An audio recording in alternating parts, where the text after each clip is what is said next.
Welcome back to Life After Corporate, my friends. And if you're new to our show, welcome home. If you are new to entrepreneurship, if you have recently made the choice to package your expertise and put yourself out there as a business owner, a coach, a consultant, an agency owner, or some other service provider, welcome. We're happy to have you.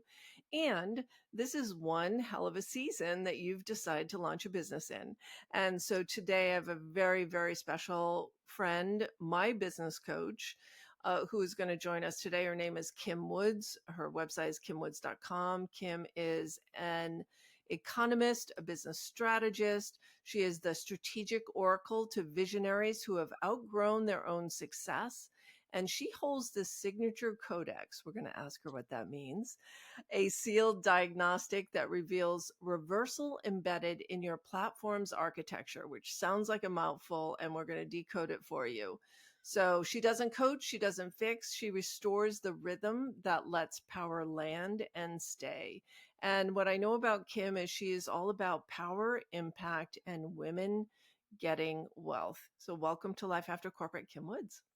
Thank you so much, Deb. I'm so excited to be here. And yeah, this is my total jam. So I can't wait to have a conversation. Well, there's so much that I know a little bit about you, right? So I know enough to say, oh my gosh, I want to be in your container. I want to have more of what you're serving. And we first met in an organization called the Dames, Yeah. which I've mentioned before on this show, a fantastic organization of women leaders, women entrepreneurs in six, seven, and eight figures. And Kim and Krista Grasso, who have also been on the show before, were on stage a year ago, almost a year ago, talking about this new era and what it was going to take. And since then, you published a book called New Era Millionaire, which is out of print. So I want to know more about you. I know you have a background that's very varied. You've been a lot of places, but what brought you to where you are today? Where did you start? What's your life after corporate story? Yeah. So yes, corporate did the whole thing, worked at Oracle, was flying around the country, closing deals for people, Mrs. Fix It, had a practice, did all the things. My son was born. And, big deal. We women have children and whatever, but he was on the spectrum. And so there was a diagnostic happening with him that intuitively I knew if I just go back to the way things were, we're going to have a whole different life. He's going to have a whole different trajectory than if I take the time and really figure this out. And I met obviously lots about Western medicine, but Eastern practices. And it was the combination of the two that made a totally different trajectory for me.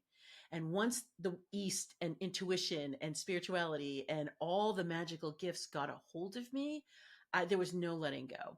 And so it is a meandering path, as it is for most people. But it led me to the place knowing without a doubt that the internal power mechanisms, that your intuitive wisdom, that your heart and soul are really leading the charge, and our mind just pretend that they're in the driver's seat. It's so true, right? And in many ways you have to kind of get out of the corporate walls to even open up to see that, because corporate just rewards the analytical, the brain, the masculine energies, the get shit done, and the feminine tends to be more intuitive. So tell us just a little bit. I know you go deep in the book about masculine versus feminine, but what are the masculine and feminine energies? And when people make this transition from corporate to entrepreneurship, it is an identity shift and they have to lean into a different aspect of themselves. Absolutely. So we've been masculine, right? Like we've been taught like the straight line, the logic, the next goal, the achievement, that defensive stance, that competitive mindset, right? That ever approving to the ends of the earth. I mean, think of the growers that you have to have quarter over quarter when you're a public company. It's ridiculous, right? And so that's what we're all ingrained with. Well, for feminine energy, it doesn't matter gender. For feminine energy, there's breath, there's space, there's wisdom that you can tap into when you get a hot minute to take a step back and look at something. Strategy is feminine, by the way, right? Interviewing people is feminine, by the way. Having difficult conversations. Oh, by the way, what? Feminine. And when you think about it, I was in corporate and then I trained corporate people for a million years, right? And I always would go in and say, you have three hot buttons. You have strategy, you have interviewing and you have difficult conversations. And I didn't go to the extent that I do now, but those are all feminine energies first. And then the masculine comes up and brings it up. The other things, selling, goal orientation, any of the other activities, those are more masculine. And so when you look at it, just I've did made it really super practical, right? And when you look at it like that, you say, wow, you know what? No matter what you're doing in business, corporate still, thinking beyond corporate, definitely stepped out of corporate and are stepping into you. There are things and gifts and talents that you have that you may not have tapped into, or even worse, been trained out of. Yes, yes. So how do we do this reclamation or you call reversal? Yeah. What this reversal really is. So explain that to us because I know it caused me pause when I saw those words. I was like, reversal? We talking about Mercury in retrograde? Yeah, right. Yeah, right. Okay. Yes. Yes, but no. So what it means is when you come to that point with yourself when you know things aren't working anymore, right? So the reality is they happened before that. You reached your tipping point. Maybe you said, this boss is terrible and I haven't gotten that promotion. I've been overlooked. Or, wow, I work 70 hours a week. And guess what? After taxes, it doesn't really make that much sense. Or you're in entrepreneurship and you're like, you know what? I just keep hitting a limit and I don't know why. The reality is the reversal point happened earlier. Your mind has just caught up. So what I do is I work with people to, yes, we deal with, it's really the symptoms. We deal with the symptoms. Yes, you didn't get the promotion or you didn't, you're not getting the clients that you want. But I go to the origin point of that. And there was something that it could have been 3 months earlier, 5 months earlier, 10 years earlier that you actually hit that point and we want to reverse it. Because once we reverse that internal mechanism for you, and it usually goes with hand in hand with your power. So I can have a conversation all day long about power. Um, and once we hit it, then we say, oh yes. And then here's that repeated pattern. And it's not a mindset thing to just affirm your way out of. It's an actual routine habit, promise to yourself, healing facilitation that then relieves it and removes it. And that's the underestimated journey in entrepreneurship that most people don't even consider is that you have an identity that you built up in corporate. There are reward systems and values. And when you step out of that, it's almost like the ground beneath your feet has been removed. And now you're just floating out there and you don't know where to land. And there's weird things going on in your head, self judgment. And it really is a reclamation and recreation of a new identity. Um, yeah. Yeah, absolutely. Entrepreneurship is no joke, right? So we know that and we can be cheeky about it and say, oh, entrepreneurship is no joke. And yet I remember for me when my son was born, he's, an infant, I know I'm not going back to Oracle. I know this, right? I have no idea what the next thing was. And I remember talking to my son, he's a baby, and I remember saying, like dancing with his feet, like, mommy's making no money now. I pick up the phone and no one answers because I had stature. I would walk into a room and I was usually the, most powerful person in the room. I would pick up the phone. Weirdly, the Oracle, like your employee number gives everybody a huge indication of when you like joined. I was in the 8,000s. I was really early there, right? So people would know that, oh my goodness, we're going to pick up the phone. Or my title. Oh my goodness, we're going to pick up the phone. Your title is gone, your salary is gone, your every piece of infrastructure is gone. So yes, you are whole cloth reinventing yourself. Yeah. Absolutely. Yeah.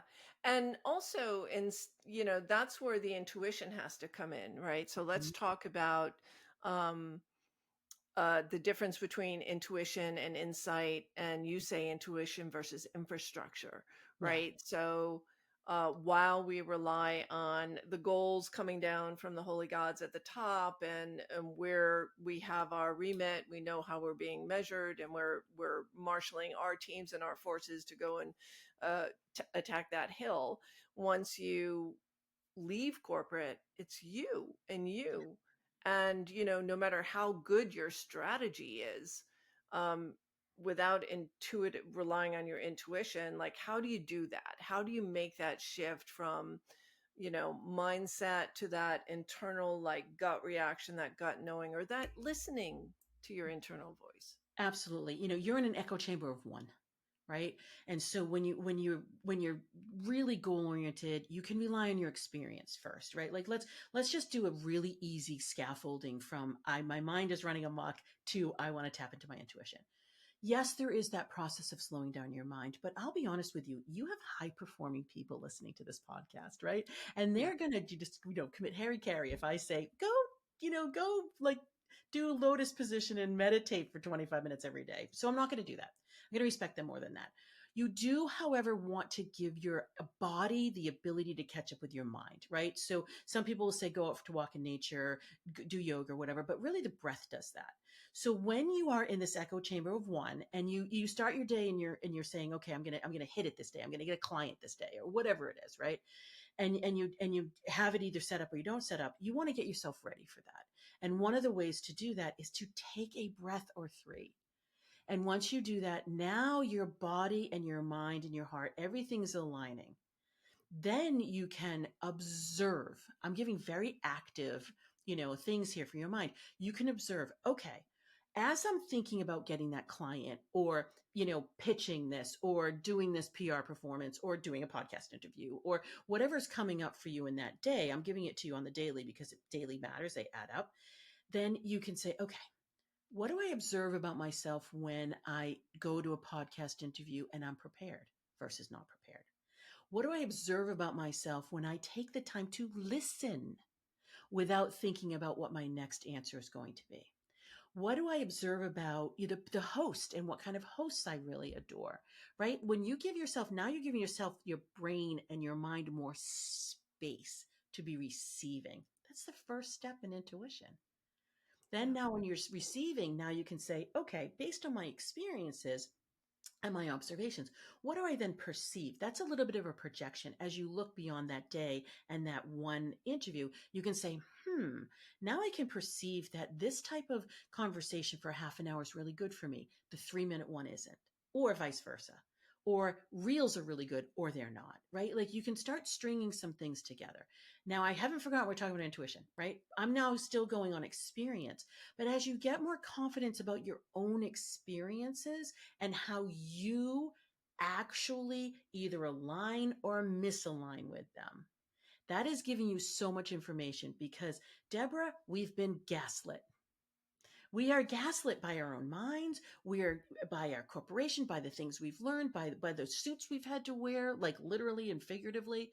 I mean, Mhm. so for us, we have to shed those things. We have to be kind to ourselves. We have to give ourselves space, and we have to give us the echo chamber of good responses versus automatic reactions that we've really been conditioned to do. Yeah.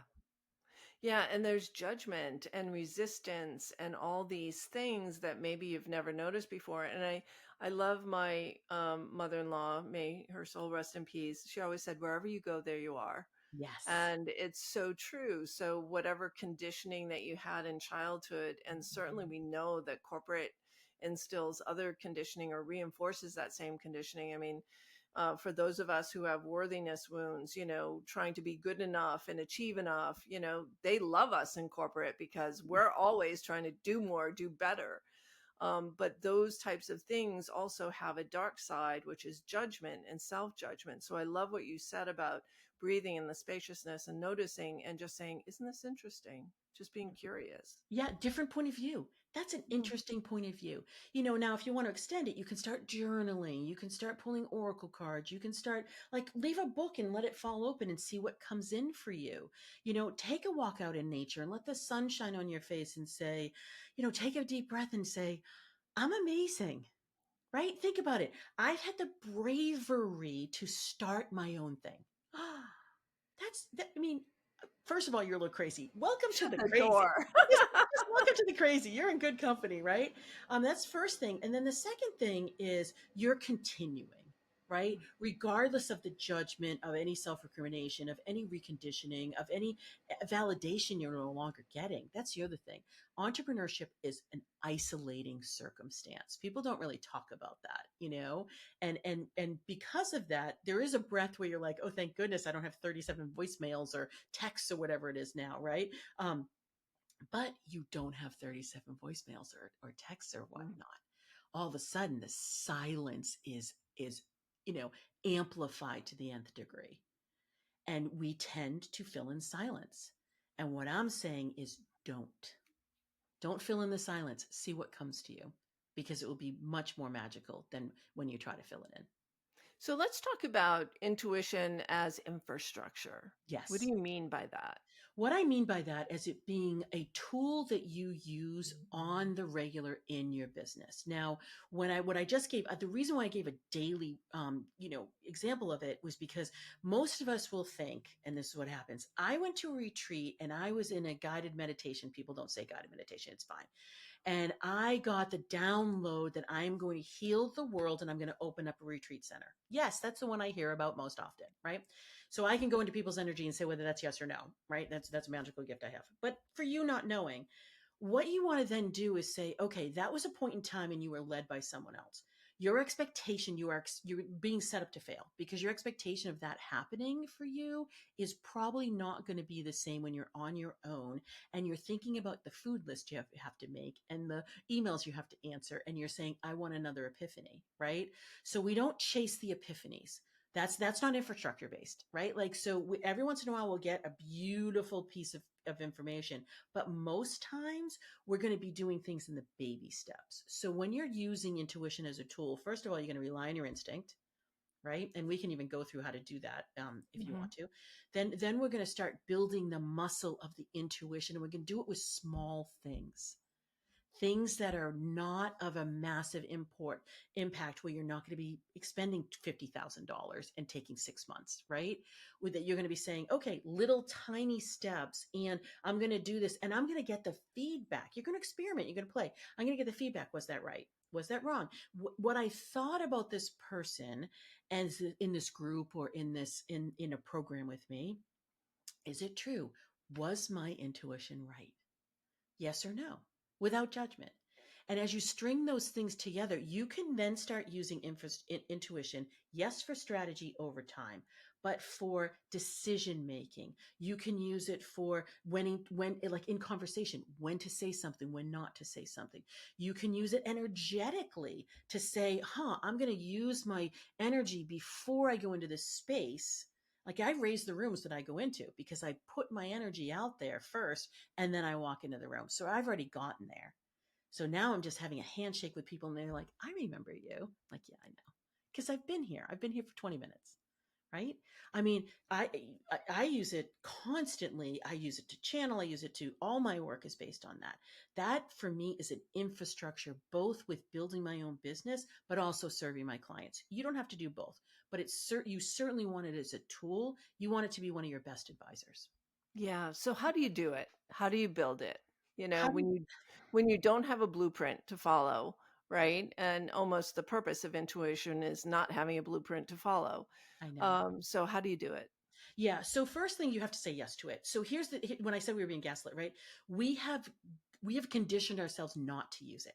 Whenever we have met somebody and we've said, wow, they're just really not whatever. They're not truthful, they're not honest, they're not transparent, whatever that is. But yet somebody made us work with them anyway.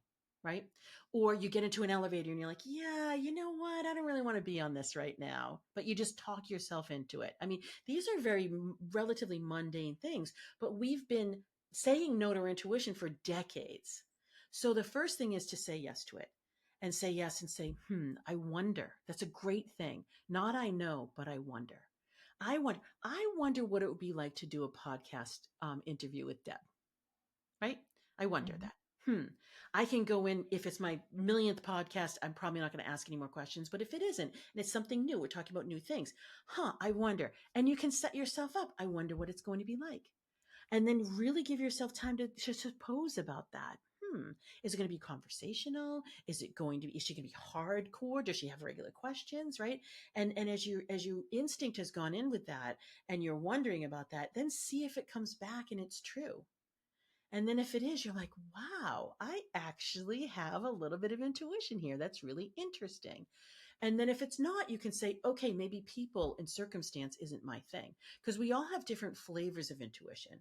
Sometimes Mhm. it's around people. Sometimes it's around the energy in a place. Sometimes it's around getting answers. Sometimes it's asking the right question. Yeah. And Hmm. so how does this so this these are little things we play with, right? And we all have experienced that telepathy moment where we think about someone and they call us, Yep. or, it happens all the time. Um, how do we take that and then put it into practice in a business sense? Like, Yeah. how do we apply that to our business too? Is this the right client? Is this the right offer? Is this the right price? Is this the right room to be in? Yeah. Without all the shoulds, because right? So then scarcity comes in and says, "Well, the bank account is low. I don't really like this person, but I'm gonna make an offer because I want their money." Yeah, I know. Well, that's the thing. That's really looking at yourself and being honest. The biggest thing is being honest with yourself. Like being able to admit that life is an experiment, business is an experiment, and you want to play with it, right? So I'm not trying to lighten it for other reasons other than to get your mind to accept that it's okay to make a wrong decision because it's learning for you. So the first thing, again, when I talked about strategy and I talked about interviewing and I talked about difficult conversations, think about sales. They're all of that, all wrapped in Mhm. one, right? So as if you do sales calls and that happens to be the flow in your sales cycle, then really take the time to tap in, and instead of only, because I hear this all the time, act as if or be the avatar you want to be or whatever it is, make the sale. It's like, ask yourself, do you want the sale? I mean, I had a woman last week that I thought, I mean, she, in all the sense of purposes, she would have been, oh my God. I was like, I'm going to shoot myself in the face if she becomes a client. Right. like, like she was so incredibly like just showed up like a force, right? Like wow. And I was like, okay, so I tend to take a step back in that way. I tend to get into massive listening mode. I have quieted my energy to a point that it's just like I let all of her energy do what it's going to do. And then I asked myself and I was like, hell no. Right. Mhm. And so I beautifully gave her all this advice. I beautifully sent her on her way. So, do people actually give themselves permission to show up the way they want to show up and to really listen and then to ask themselves if they want it? Yeah, that's so important. So I'm gonna switch directions a little bit Okay. because I know that we are in a season right now. Hmm. We are in a season, most of my clients are either consultants or coaches. Coaching has increased 60% over the past 3 or 4 years. Hmm. Consulting is up like 30%. Women are leaving corporate in droves, many of their own volition, because I just can't take this anymore. There are things in Yeah. my life that I value more than selling my soul for this company. And we also know, so therefore it's really crowded. So you're Yep. entering a space where it's really noisy, it's really confusing. There's also a lot of clients who have bought a lot of things and didn't get a lot of value. So there's a trust recession. So the trust is at an all-time low, skepticism's at an all-time high. Everyone is saying be authentic. What do we do? Yeah. 100%. So what I would love to invite you to do, and the only thing that's going to work is for you to be 100% you. To you to be more of yourself and to be passionate about, you've heard me say this, Deb, what you can't shut up about, like what you just like, oh my God, I have to talk about this. I'm so full of this. This is my why. This is who I am. This is what I am meant to be doing. Right. So there's a calling element in that, right? That's one thing. The another thing is really own yourself. If you are the type of person that loves to go online and loves to do reels and loves to do video and wants to be on YouTube, then go do that. If you are a person that doesn't want to do that, that doesn't get themselves in a 30-second reel, hello, Kim, or whatever, please don't do that because it is so noisy. So everybody says, pick a platform, pick a space. I'm even going to go one step further. Pick a room, right? What is your room? Is your room big and a big, huge stage with a microphone and bright lights? Is your room a fireside chat with one person having a yummy conversation? Is your room writing and it's a library and it's filled with books? Figure out what your room is, find your rooms, and do business that way. That is what's going to work. Yeah. And I want to talk about coming out of the closet and bringing all of Hmm. you to the table. Yep. So I am noticing that everyone has been spiritual behind the scenes. Hmm. And we haven't even brought out your entire spiritual side. I mean, your podcast is the Strategic Oracle. You are an astrologist. You're a channeler. You probably have more spiritual skills than I'm even aware of at this point in time. Hmm. But what was that decision point for you when you decided that I can't just be a business strategist? I can't just be a leadership expert. I have to bring, like you said, all of me to the table, the things that light me up. Like, how did you do that? And you do it so well and so boldly. And what shifted for you once you did? Okay, first of all, everything shifted for the positive once I did, right? So I was in this really big resistant, like hitting upper levels. People would say, leave the woo at home, Kim. We just want your strategist brain, right? I would get the side eye walking into a room. I live in Boston. I mean, yes, we can say Salem witches is a cute thing, but really, then you walk in a business strategist and you give me all the answers. Now you're saying an astrologer, like, please, right? So I had to overcome my unwillingness and the feedback loop that I was getting at the time. I had to say, I don't care. I had to say, you know what? I'm going to say the word tarot, or I'm going to say the word the Mercury retrograde, or whatever it was. I'm going to make myself say it, and I had to make myself say it. Why was it so hard? Well, let's be perfectly clear. We've been conditioned that it's not okay. We've been told that people don't want to do business with you if you're too feminine, or you're too woo, or you're too much, or whatever it is, right? There's been no proving ground for intuition, and at the most case, and most people that do spirituality charge $5. And then they say all the courses that they've taken. I have this certification, I have that certification, whatever. So there's just a big wide sweeping, how doesn't it work, right?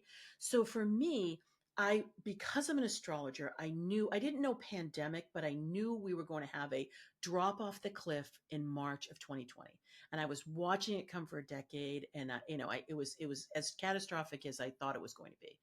And so for me, it ended up working out because I had already come out of the closet. I had already said yes to myself. I had hired a publicist to do it. I do not recommend that to anybody. It was Okay. $10,000 a month. No, it was $10,000 a month. It was terrifying. And I had to do like live interviews and on live TV, ABC, whatnot. It gave me the ability to do it, but it would be like hell for 3 hours before that and probably 4 days before that. So we'll do it kinder than that, but there are more of us out here now, so Mhm. you get more acceptance. But for you to say yes to what your true gifts are, there's going to be two things that happen.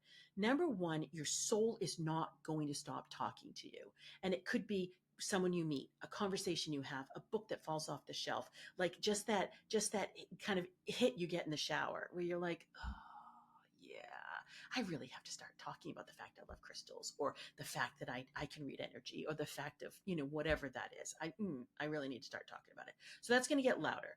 The more you repress it, the less you're going to have success. That's a guarantee, by the way. The more you suppress yourself, the less success you're going to have. Of that, I'm 100% sure. And I have tons of statistics on that, and anecdotal and otherwise. Um, but once you start getting in the flow for you, you're going to just feel alive in a way that you haven't felt alive in a while. You're going to be excited about things. You're going to feel so lucky to be able to do this work. And who's ever sitting in front of you is going to start saying, wow, I can't believe that I just experienced that. Like I say to people, I do magic seats, right? And what that means is I go into your Akashic records, or I go in and do some healing, and there's 10 or 12 people in the room, and everybody looks like this, Deborah. Right. And like, so, and that's beautiful. And what am I doing? I'm channeling whatever needs to happen for that person in exactly the right time of exactly what they need. That's my gift. That's what I do. And for the person, they get exactly, and they get to take it, and I can teach them how to implement it if they need that, and integrate it. And then off they go, and they become more of themselves to be able to impact the world in a much better way. Yeah. And, it's no longer something that we can hide in this era that we're in. It's like you have to bring all of you to the table. And I'm navigating this too. I mean, I had no idea what I was doing a year ago when I brought my clients to Sedona for a retreat. I knew we wanted to be in the vortex. We wanted to feel the energy. They wanted to go hiking and see all the things. And I had a energize an experience that altered my energy, like, Mhm. forever, in a chakra balancing massage that where things were released, there were tears, there was energy all over the place, I didn't know what to do with, it was hard to engage, and then, came into this retreat with Dr. Joe Dispenza, who I've talked about before, and then crystals started calling me, like, "What am I doing? What am I doing with crystals?" But suddenly I need to put them into formation because then I watched a show, so this is like intuition, right? I watched a show on crystals because I had COVID and I was in bed and I had just gotten back from the spiritual retreat. So, and I love pretty things. And so it worked.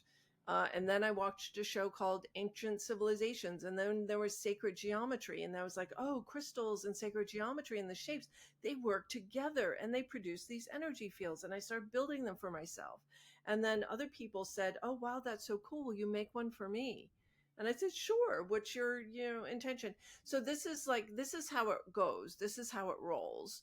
And so now we're figuring it all out. But we had clients make crystal grids on retreat I last love it. weekend, I love it. and I held a 30-minute meditation every morning that was guided and asked people about their experience. Now, back 5 years ago, that would have felt really, really uncomfortable. Mhm. But this is what will distinguish you, me, anyone from every other strategist, coach, person out there who's available to guide them. So let's talk about why this is so important in this new era that you wrote about in the book.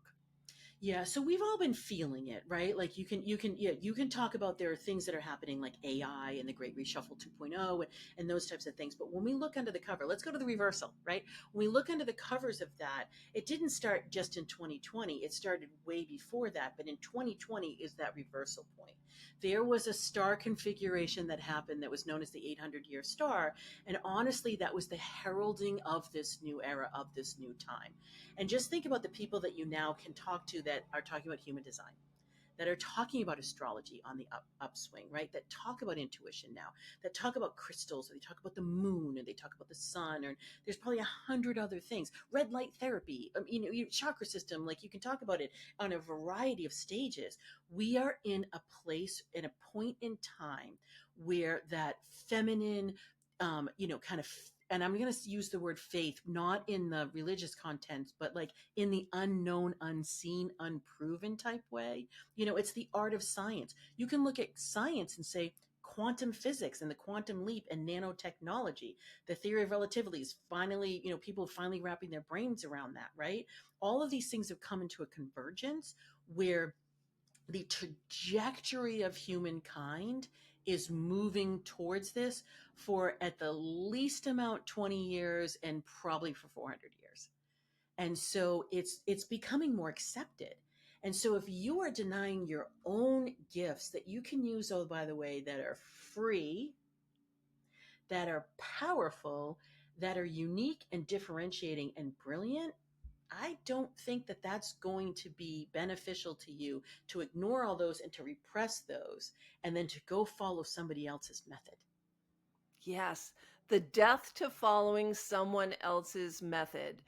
Amen to that. And, I won't go off on a riff of business coaches who are regurgitating other people's methodologies, but I want to talk about why some people are experiencing in this time frame that we're in that their strategies that used to work are no longer working, and how to use everything that we've been talking about up until this point, which is your intuition, your resonance, your ability to perceive and act accordingly. What do we do now? So, complex lead funnels are dead. um you Thank know goodness. Thank goodness, the bro marketers, the one-time offers for just $47 you can have this, and if you buy this for 47 for 99 you can have this. And so that era is over, and now we need to rebuild the trust and show up authentically. So what do we do when we hit this wall? And I know many people have hit this wall where what I've been doing for the past 4 years has just stopped working. 100%. So here's the reality with this too. It's all about connections. So when you think about it, it's connecting more with yourself. And so connect with yourself every single morning. If you're finding my numbers are down, people aren't listening, they're not looking, they're not responding the way they used to, you want to go inward instead of outward. I know that seems counterintuitive, but you absolutely want to go inward. And the biggest question you want to ask yourself is, what do I want to do? Now, that is also what people in success will say no, because they'll say, what do your clients want? That's also true, but it has to start with you. You are your own client. So if you are doing something that goes, wah, wah, wah, how are you going to excite anybody else for it? You're just not going to. So we want to reorient you. And then we do want to say, okay, who is my favorite, most delicious work that I do? What I can't stop thinking about. I was just talking to a dear person who's become, she was in a group with me, but now we've become friends. And she was just saying, I miss teaching. She's like, everybody's telling you to do a license program. She's like, but I miss teaching. I'm like, then you need to teach because that's who you are. You had a school for 20 years. How are you saying no to that right now? So this is what the energy is doing right now. It's so crowded. It's reminding us of what we really want and what we really are passionate about. So that's the first thing. Second thing is, yeah, what do your clients need? And then I'm going to say it again. Make the connections, have the conversations, be in the rooms with those people that are going to respond positively to you. It's all about relationship going forward. It is all about relationship going forward. And what that means to me too is a little bit more precision Mm-hmm. in the things that we're doing. So if webinars and workshops were your thing, so what I'm doing in my business and what I'm guiding clients to is we want to make sure that there's a big return on effort. And so we just don't slap things out there. The precision is, and I'm sure there's something in the stars that's happening that's requiring this precision. You can tell us all about that, but it's like making sure that we're doing all the things before the event happens to ensure that it's going to be a great event, that the right people are going to be in the room, right from the intention and visualization. I mean, there's a game I play with every masterclass I host, and it's like, how many people do I want to sign up? And I pick a number, and inevitably every single time that number of people signs up for that event. Mm-hmm. And then it's like, well, how do I welcome them before they even get in the room? And then how do I remind them where to be when?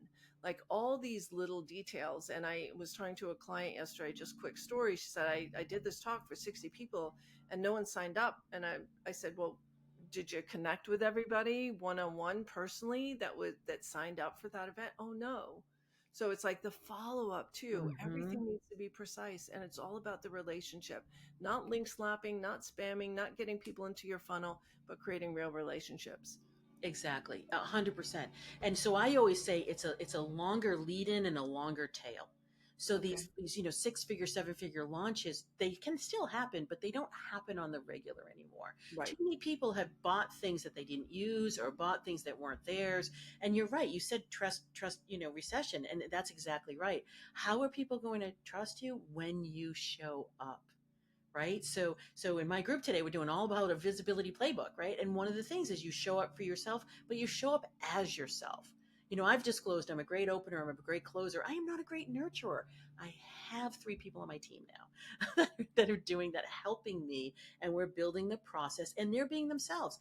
Oh, I work with Kim. Here we go. Oh, I'm Kim's assistant. Oh, I'm Kim's coordinator. So they know it's not me. We're not pretending anymore because that doesn't work anymore either. Thank Right. goodness, right? Because again, it's trust. Oh, that's great. Kim left you here. I'm going to help you get to the next step. Oh, Kim's over here now. Perfect. Yeah, love that. So we're almost out of time, and I know you said something about a closing signal to help us reclaim authority without diluting our value. So Yeah. what is that? Yeah. So can I just go into a quick, like 1 minute ritual? Would you be Yes. okay to Oh do my that? God, I Okay. love this. Okay. If you're driving, don't close your eyes. But if you're not driving, go ahead and put one hand on your heart, one hand on your belly. And I would love you, if you want to do a soft gaze or close your eyes, just take a deep breath in, just a beautiful inhale and an exhale to just kind of release anything. Take another beautiful inhale. And on that inhale, I would like you to say to yourself, I am powerful. And I am an original. And then ask the question, I wonder what my next passion looks like, who it's going to be, how it's going to be, how am I going to feel with that? And just breathe that in and welcome with that wondrous mind and an open heart and an activated will to the yes. Yes to you. Yes to your power. Yes to your originality. And yes to your passion. And then open your eyes and breathe in and welcome it into your space, because you're welcoming you, but you're also welcoming your success. Kim, I'm so glad I get to be in the container in a few short minutes. Thank you so much. And my friends, if you got value out of this episode, if you saw something different about how you could be showing up in this season that we are in, or if you found value from some of the words or some of the beautiful practices that Kim has led us through, post it below this video and share with friends.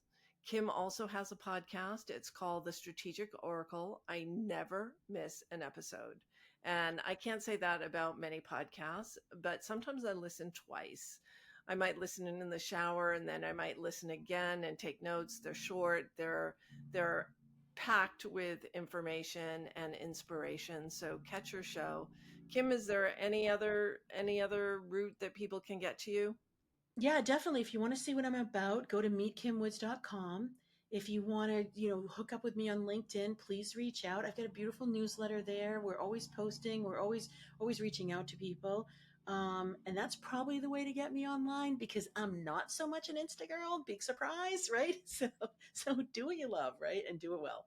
Yeah, that makes two of us. And there's also an amazing quiz on Kim's site, and it's called Your Intuitive Success Signature.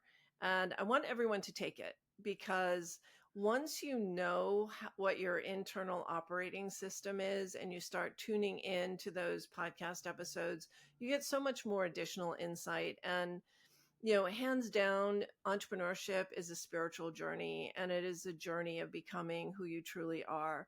And so thank you for leading us today, Kim. So appreciate you. Thanks so much, Deb. I loved our conversation. All right, that's it for now, my friends.